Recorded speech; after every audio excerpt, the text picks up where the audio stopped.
आपके बच्चे ने आपको क्यों चुना? जब पृथ्वी पर किसी आत्मा का नया जीवन शुरू होने वाला होता है, उससे पहले एक अद्भुत घटना घटती है। ये घटना आंखों से नहीं देखी जा सकती, लेकिन शास्त्रों और महापुरुषों ने इसे ब्रह्मांडीय सभा कहा है। कल्पना कीजिए, एक अनंत आकाश जहां तारे दीपक की तरह झिलमिला रहे हैं। वहां कोई शोर नहीं, कोई हलचल नहीं, सिर्फ दिव्य प्रकाश फैला हुआ है। उसी आकाशीय प्रकाश में असंख्य आत्माएं चमकते नक्षत्रों जैसी घूम रही है। प्रत्येक आत्मा अपने अगले जीवन की तैयारी कर रही है। इन्हीं आत्माओं में से एक आत्मा है जो इस बार पृथ्वी पर आने वाली है। वह आत्मा हल्की सी कंपन महसूस करती है, मानो कोई अदृश्य शक्ति उसे बुला रही हो। तभी आकाश में एक मंडल बनता है, जहां देवगण, ऋषिगण और दिव्य आचार्य एकत्र होते हैं। यही है वह ब्रह्मांडीय सभा। सभा में प्रश्न होता है, हे आत्मा, अब समय है कि तुम नए जीवन का चुनाव करो। सोचो, किस घर में जाना चाहती हो? किस माँ की गोद तुम्हारा आधार बनेगी? किस पिता का संरक्षण तुम्हें मार्ग देगा? आत्मा गहराई से विचार करती है। उसके सामने कई विकल्प रखे जाते हैं। कुछ घर संपन्न है, कुछ घर कठिनाइयों से भरे हुए हैं, कुछ माता पिता धनवान है परंतु हृदय कठोर है, और कुछ निर्धन है परंतु मन में अपार करुणा है। तभी आत्मा की दृष्टि एक साधारण परिवार पर ठहरती है। एक स्त्री जो जीवन में बहुत संघर्षों से गुजरी है, लेकिन फिर भी उसके हृदय में प्रेम की नदी बहती है। एक पुरुष जो बाहर से कठोर लगता है पर भीतर से दया का सागर है। आत्मा दोनों को महसूस करती है और कहती है, यही मेरा घर होगा, यही मेरी माँ होगी, यही मेरे पिता होंगे, क्योंकि मेरे और इनके बीच कोई अधूरी कहानी है। मुझे इन्हीं के साथ अपने पिछले जन्म के वचनों को पूरा करना है। सभा के देवगण मुस्कुराते हैं। वे कहते हैं, याद रखो, जब तुम पृथ्वी पर उतरोगे तो सब भूल जाओगे। तुम्हें यह नहीं पता होगा कि तुमने इन्हें क्यों चुना, पर हर परिस्थिति, हर रिश्ता तुम्हें याद दिलाएगा कि यह चुनाव तुम्हारा ही था। उस क्षण आत्मा प्रणाम करती है और ईश्वर से कहती है, हे प्रभु, मुझे शक्ति देना कि मैं अपने माता पिता के जीवन में प्रकाश बन सकूं। चाहे मेरा जन्म कैसा भी हो, पर मेरा अस्तित्व उनके लिए सीख और प्रेम का माध्यम बने। और जैसे ही यह संकल्प लिया जाता है, दिव्य ज्योति आत्मा को घेरे लेती है। ब्रह्मांडीय सभा शांत हो जाती है और आत्मा धीरे धीरे पृथ्वी की ओर बढ़ने लगती है, जहां एक नई यात्रा उसका इंतजार कर रही होती है। गंगा किनारे बसा था एक पुराना नगर, राजनगर। यह नगर अपने विशाल मंदिरों, मेले और साधु संतों की उपस्थिति के लिए प्रसिद्ध था। लोग इसे धर्मभूमि कहते थे, क्योंकि यहाँ हर गली में घंटियों की ध्वनि और मंत्रों उच्चार गूंजता था। इसी नगर में रहते थे हरिशंकर और उनकी पत्नी देवकी। दोनों ही साधारण परिवार से थे, पर हृदय से बड़े उदार थे। वर्षों तक देवकी ने संतान की कामना में व्रत, उपवास और पूजा की, लेकिन गोद खाली रही। गांव के लोग कभी दया से तो कभी व्यंग से कहते, शायद इनके भाग्य में संतान का सुख नहीं। परंतु एक दिन कार्तिक मास की अमावस्या की रात, जब पूरा नगर दीपों से जगमगा रहा था और मंदिरों में अखंड ज्योति प्रज्वलित थी, तभी देवकी ने अपने भीतर एक हलचल महसूस की। धीरे धीरे 9 महीने बीते और फिर सावन की पहली पूर्णिमा पर आकाश से घनघोर वर्षा बरस रही थी। उसी रात उनके घर से शिशु की पहली किलकारी गूंजी। गांव वालों ने कहा, यह संयोग नहीं, ये दिव्य संकेत है। अमावस्या की तपस्या और पूर्णिमा की ज्योति मिलकर इस बालक को लाए हैं। बच्चे का नाम रखा गया आदित्य, क्योंकि वह अंधकार में जन्म लेकर भी प्रकाश का प्रतीक बनकर आया था। लेकिन जन्म के कुछ ही दिनों बाद लोगों ने देखा कि आदित्य अन्य बच्चों से अलग है। उसकी आंखों में अजीब सी गहराई थी। वह कभी बिना वजह घंटों तक किसी एक जगह ध्यान करता रहता, मानो अदृश्य जगत को देख रहा हो। उसकी किलकारियों में भी एक रहस्यमय लय थी। धीरे धीरे जब वह बड़ा हुआ तो गांव वालों ने और बातें कहना शुरू कर दी। कोई कहता ये बच्चा असामान्य है, कोई कहता शायद पिछले जन्म का बोझ लेकर आया है। कुछ नादान लोग तो हरिशंकर को ताने मारने लगे, ऐसा पुत्र तो बोझ बन जाएगा। देवकी इन तानों से टूटती नहीं थी। वह हर बार अपने बच्चे को सीने से लगाकर कहती, ये ईश्वर का दिया हुआ उपहार है। चाहे ये दूसरों से अलग क्यों ना हो, मेरे लिए ये सबसे अनमोल है। अगर इसे कठिनाइयां मिली है तो हम माता पिता का कर्तव्य है कि इसे सहारा दें, ना कि इसे बोझ समझे। हरिशंकर यद्यपि भीतर से अच्छे इंसान थे, पर समाज की बातें सुनकर अक्सर विचलित हो जाते। कभी सोचते क्यों मेरे हिस्से में ही ये परीक्षा आए, तो कभी रातों को जागकर बच्चे को देखते और मन ही मन कहते, कहीं ये दिव्य आत्मा तो नहीं। समय बीतता गया। आदित्य के बचपन की हर हरकत में एक रहस्य छिपा था। कभी वह मिट्टी से छोटे छोटे दीपक बनाता और कहता, ये अंधेरे घरों के लिए है। कभी वह पेड़ों को देखकर मुस्कुराता और बोलता, ये मेरे पुराने मित्र हैं। गांव की हवाओं में उस दिन कुछ नया था। कुछ बच्चे तालाब किनारे खेल रहे थे। इन्हीं दिनों दो अजनबी पुरुष गांव में आए। वे दिखने में साधारण मनुष्य जैसे लगते थे, लेकिन उनकी आंखों की गहराई और चेहरे की शांति कुछ अलग ही संदेश देती थी। कोई समझ नहीं पा रहा था कि यह कौन है, कहां से आए हैं। दरअसल वे मनुष्य नहीं थे, बल्कि प्रेत थे, जिन्हें ईश्वर ने एक विशेष कार्य के लिए मानव रूप में भेजा था। गांव में आते ही उन्होंने अपने आप को यात्रियों के रूप में परिचित कराया। उनके नाम थे धवल और नीरज। गांव के लोग उनके व्यवहार और मधुर वाणी से प्रभावित हो गए। वे जब बोलते तो जैसे किसी के हृदय की गांठ खुल जाती। धीरे धीरे सबका विश्वास उन पर जमने लगा। उसी गांव में एक किसान था, रघुनाथ। उसका जीवन संघर्षों से भरा हुआ था। उसकी एक ही संतान थी, आरव, जो जन्म से ही असामान्य था। आरव ना चल पाता था, ना साफ बोल पाता था। लोग ताने कसते, रघुनाथ ये तो पिछले जन्म का पाप है। कुछ लोग तो कहते कि ऐसा बच्चा बोझ होता है, भगवान की भूल है। रघुनाथ और उसकी पत्नी यह सब सुनकर टूट जाते, लेकिन फिर भी वे अपने बेटे को कभी बोझ नहीं समझते थे। धवल और नीरज ने जब ये देखा तो वे रघुनाथ से मित्रता कर बैठे। वे रोज उसके खेत पर मदद करने लगे।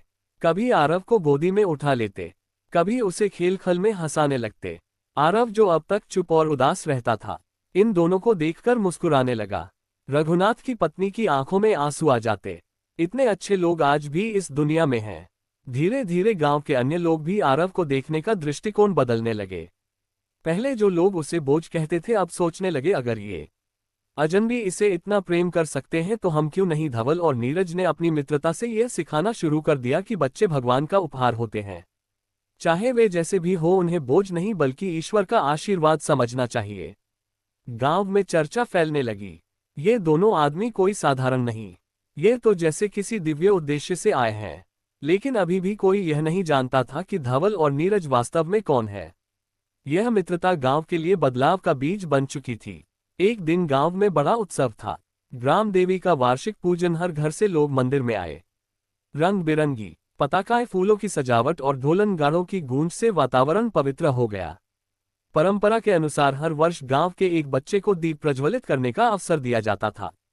इस बार सबकी निगाहें उस चुनाव पर थी।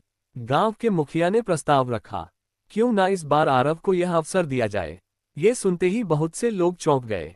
कुछ बुजुर्ग फुसफुसाए, वह तो ठीक से चल भी नहीं सकता, दीप कैसे जलाएगा। लेकिन धवल और नीरज आगे आए। देवी की पूजा में शुद्ध हृदय की आवश्यकता होती है, शरीर की नहीं, और आरव का मन सबसे निर्मल है। ये बात लोगों के दिल को छू गई। अंततः निर्णय हुआ कि दीप जलाने का कार्य आरव ही करेगा। पूरे गांव की निगाहें आरव पर थी। रघुनाथ और उसकी पत्नी की आंखों में आंसू थे। अपने बेटे को पहली बार इतना सम्मान मिलते देख उनका हृदय भर आया। धवल और नीरज ने आरव को धीरे धीरे मंदिर की सीढ़ियों तक पहुंचाया। आरव के हाथ कांप रहे थे, पर उसकी आंखें श्रद्धा से चमक रही थी। जैसे ही उसने दीपक उठाया, हवा अचानक तेज चलने लगी। सबको लगा दीपक बुझ जाएगा। लोग घबराने लगे, लेकिन आश्चर्य, दीपक की लौ और भी प्रज्वलित हो उठी। ऐसा लग रहा था जैसे कोई अदृश्य शक्ति उसे थामे हुए है। आरव ने दीपक देवी की ज्योति में समर्पित किया और मंदिर का वातावरण दिव्य प्रकाश से भर गया। गांव के लोग स्तब्ध थे। वे सोच रहे थे, ये साधारण बालक नहीं, इसमें तो ईश्वर की विशेष कृपा है। उस क्षण सभी ने महसूस किया कि आरव बोझ नहीं बल्कि आशीर्वाद है। गांव के बच्चे अब उसे खेल में शामिल करने लगे और बड़े लोग उसके सिर पर हाथ फेरकर आशीर्वाद देने लगे। रघुनाथ और उसकी पत्नी के चेहरे पर पहली बार सच्चा गर्व दिखा। वे मन ही मन धवल और नीरज को धन्यवाद देने लगे। अगर ये दोनों ना होते तो शायद कभी कोई हमारे आरव को अपनाता नहीं। धवल और नीरज मंदिर की सीढ़ियों से ये दृश्य देख रहे थे। उनकी आंखों में करुणा और संतोष था। वे जानते थे कि उनकी योजना धीरे धीरे सफल हो रही है। गांव के लोग अब तक अनजान थे कि ये दोनों साधारण मनुष्य नहीं बल्कि ईश्वर द्वारा भेजे गए प्रेत हैं, जो गांव की सोच बदलने का काम कर रहे हैं। एक दिन गांव के चौपाल में सभी लोग इकट्ठा हुए। कारण था, धवल और नीरज ने प्रस्ताव रखा कि वे बच्चों और माता पिता के लिए विशेष संवाद करेंगे। चौपाल में बुजुर्ग, युवा, महिलाएं, बच्चे सब आए। रघुनाथ और उसकी पत्नी भी आरव को लेकर आए और सबसे आगे बैठ गए। धवल ने बोलना शुरू किया, भाइयों और बहनों, जब ईश्वर हमें संतान देता है तो वह केवल शरीर का जन्म नहीं होता बल्कि आत्मा की यात्रा आगे बढ़ती है। हर बच्चा पिछले जन्म के कर्म लेकर आता है। कोई तेजस्वी होता है, कोई रोग से पीड़ित, कोई असामान्य, लेकिन ये सब ईश्वर की परीक्षा है। माता पिता के धैर्य और प्रेम की कसौटी है। लोग ध्यान से सुन रहे थे। नीरज ने आगे कहा, सच्चा माता पिता वही है जो अपने बच्चे को जैसा है वैसा स्वीकार करे। अगर बच्चा असामान्य है और हम उसे बोध समझ ले तो हम ईश्वर की दी हुई परीक्षा में असफल हो जाते हैं, और अगर हम धैर्य रखकर प्रेम से उसका पालन करें तो यही हमारे लिए सबसे बड़ा पुण्य है। रघुनाथ की आंखें नम हो गई। वह बोला, हमारे आरव के लिए हमने कई बार लोगों की बातें सुनी, पर हमने कभी उसे बोझ नहीं माना। हम तो उसे अपनी सबसे बड़ी दौलत मानते हैं, पर आज पहली बार महसूस हो रहा है कि सच में माता पिता का धर्म क्या होता है। गांव की एक औरत ने भी अपने अनुभव साझा किए। उसका बेटा पढ़ाई में कमजोर था तो वह अक्सर डांट देती थी। उसने आंसू भरकर कहा, आज मुझे समझ आया कि मेरे बेटे को मेरी डांट नहीं, मेरे धैर्य की जरूरत थी। धीरे धीरे चौपाल एक सभा जैसी बन गई, जहां हर कोई अपने दिल की बात कह रहा था। धवल और नीरज ने समझाया, जैसे किसान अपने खेत की हर पौधे को अलग अलग देखभाल देता है। कोई पौधा कमजोर होता है, कोई अधिक, पर किसान कभी किसी को बोझ नहीं समझता। वैसे ही माता पिता का धर्म है कि हर बच्चे को उसकी विशेषता के साथ अपनाएं। यही सच्ची पूजा है। उनकी बातें गांव वालों के दिल को गहराई से छू गई। सभी ने एक स्वर में कहा, आज से कोई भी बच्चा हमारे गांव में बोझ नहीं कहलाएगा। हर बच्चा ईश्वर का वरदान है। उस दिन से गांव का वातावरण पूरी तरह बदल गया। लोग अपने बच्चों को डांटने से पहले सोचते, उन्हें अपनाने और धैर्य रखने लगे। रघुनाथ और उसकी पत्नी को ऐसा लगा जैसे उनके दर्द को पहली बार किसी ने समझा हो। उन्होंने मन ही मन प्रार्थना की, हे प्रभु, इन दोनों पुरुषों को आशीर्वाद देना, क्योंकि इन्होंने पूरे गांव को सही राह दिखाए। धवल और नीरज एक दूसरे की ओर देखकर मुस्कुरा उठे। वे जानते थे कि उनकी असली पहचान भले ही किसी को न पता हो, लेकिन उनका उद्देश्य पूरा हो रहा है। एक रात जब पूरा गांव सो रहा था, रघुनाथ की छोटी बेटी ने अचानक बाहर आंगन में हल्की सी रोशनी देखी। वह चुपचाप बाहर आई तो हैरान रह गई। धवल और नीरज वहां खड़े थे, लेकिन उनका शरीर वैसे नहीं था जैसा दिन में दिखता था। उनके चारों ओर हल्की नीली और सफेद आभा चमक रही थी और उनके पैरों की छाया जमीन पर नहीं पड़ रही थी। बच्ची डर गई और अंदर भाग गई।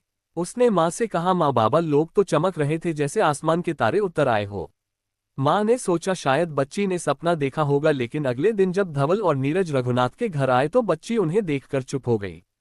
वह सोच रही थी, क्या ये सच में इंसान है या कुछ और। उसी दिन आरव ने भी एक अजीब बात कही। वह धवल के पास बैठा था और बोला, बाबा, कल रात आप मेरे सपने में आए थे। आपने कहा था कि डरना मत, मैं तुम्हारा पुराना साथी हूँ। सब लोग ये सुनकर हतप्रभ रह गए। रघुनाथ और उसकी पत्नी की आंखें फैल गई। वे सोचने लगे, क्या ये बच्चा सच कह रहा है। नीरज ने हल्की मुस्कान के साथ आरव के सिर पर हाथ फेरा और कहा, बेटा, आत्माएं कभी झूठ नहीं बोलती। जो तुमने देखा वह आधा सपना और आधा सत्य था। ये सुनकर सबके मन में और भी सवाल उठे। गांव के सबसे बुजुर्ग पंडित रामशरण ने साहस करके पूछा, बेटा, तुम्हारे ज्ञान और वचनों से हम सब प्रभावित हैं, पर सच बताओ, तुम दोनों कौन हो? क्या सच में तुम मनुष्य हो या किसी और लोक से आए हो? धवल और नीरज ने एक दूसरे की ओर देखा। दोनों की आंखों में गहरी शांति थी। धवल ने धीमे स्वर में कहा, पंडित जी, समय आने पर सब स्पष्ट हो जाएगा। अभी इतना जान लीजिए कि हमारा उद्देश्य यहाँ केवल भलाई करना है, किसी को नुकसान पहुँचाना नहीं है।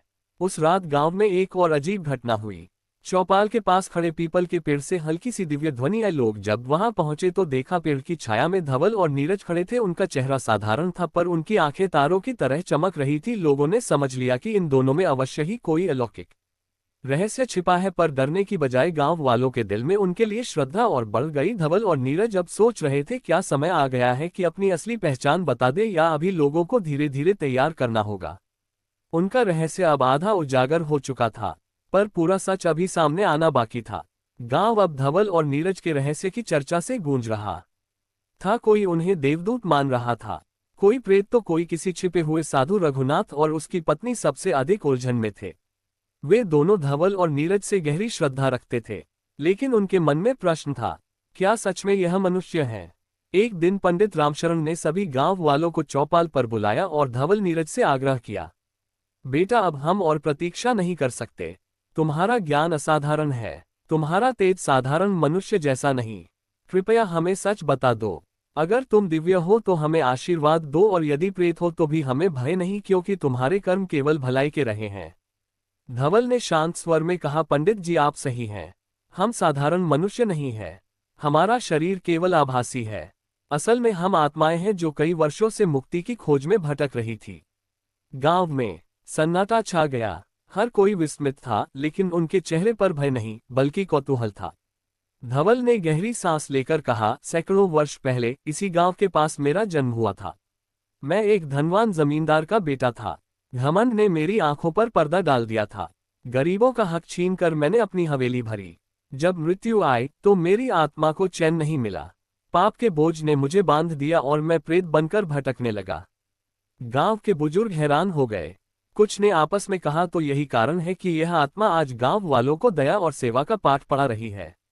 नीरज ने आगे कहा, और मैं इस गांव का साधारण किसान था। मेरा जीवन सीधा साधा था, परंतु धवल के अत्याचारों से मेरा परिवार बर्बाद हुआ। भूख और पीड़ा में मेरी मृत्यु हुई। मरते समय मेरे मन में धवल के लिए घृणा और प्रतिशोध था। इस कारण मैं भी मुक्ति नहीं पा सका और प्रेत रूप में धरती पर बंध गया। गांव वाले स्तब्ध रह गए। यानी ये दोनों आत्माएं कभी शत्रु थे। नीरज ने आगे कहा, कई वर्षों तक हम दोनों एक दूसरे के शत्रु बने भटकते रहे। एक की आत्मा पाप के बोझ से जकड़ी थी तो दूसरी प्रतिशोध से, पर जब समय बदला तब हमें ज्ञात हुआ कि मुक्ति केवल द्वेष से नहीं सेवा से मिल सकती है। तभी हमने प्रण लिया कि हम मनुष्य का रूप धरकर इस गांव में लौटेंगे और लोगों को सच्चा धर्म सिखाएंगे।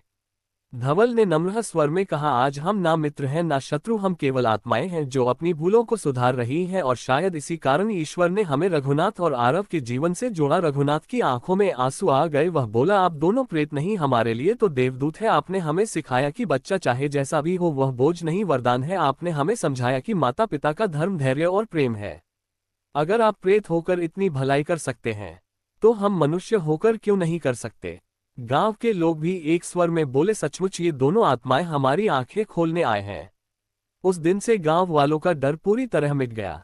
अब धवल और नीरज के प्रति उनके दिल में केवल श्रद्धा और आभार था। लेकिन कहानी यहीं खत्म नहीं हुई थी, क्योंकि आत्माओं की मुक्ति का मार्ग अभी अधूरा था।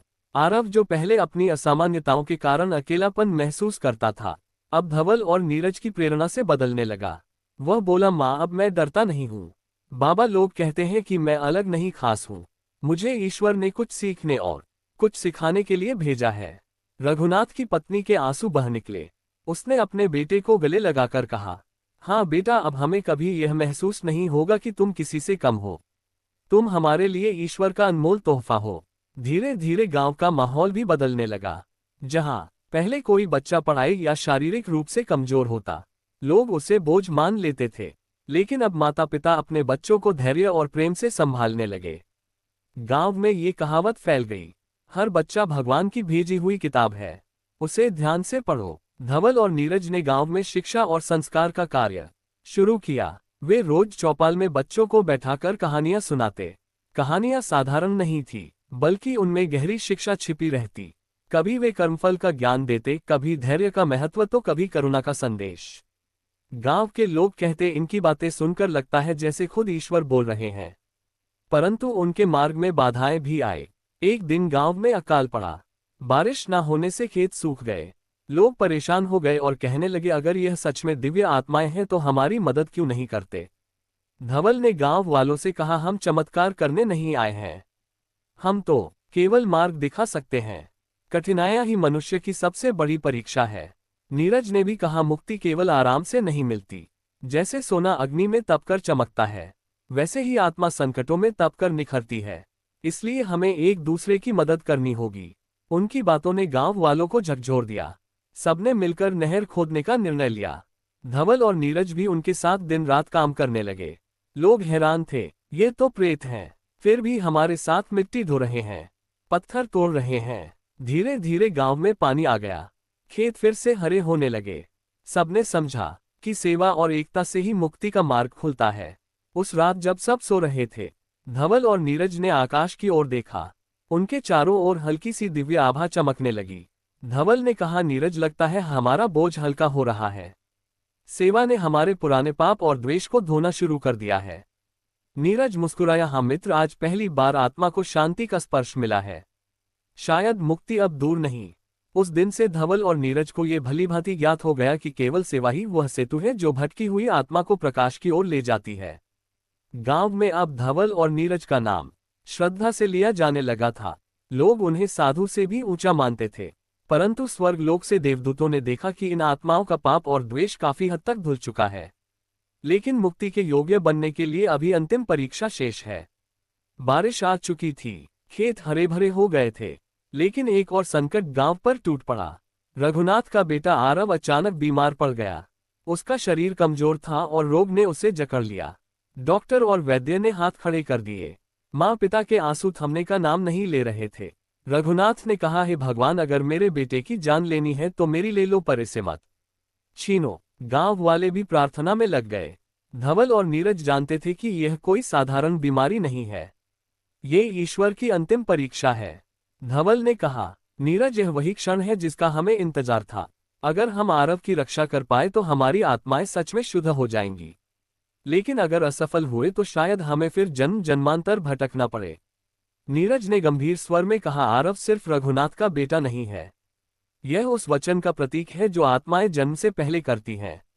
अगर यह बच्चा बच गया तो गांव को सदा याद रहेगा कि असामान्य बच्चे भी ईश्वर की योजना का हिस्सा होते हैं। गांव वाले चौपाल पर इकट्ठा होकर धवल और नीरज से प्रार्थना करने लगे।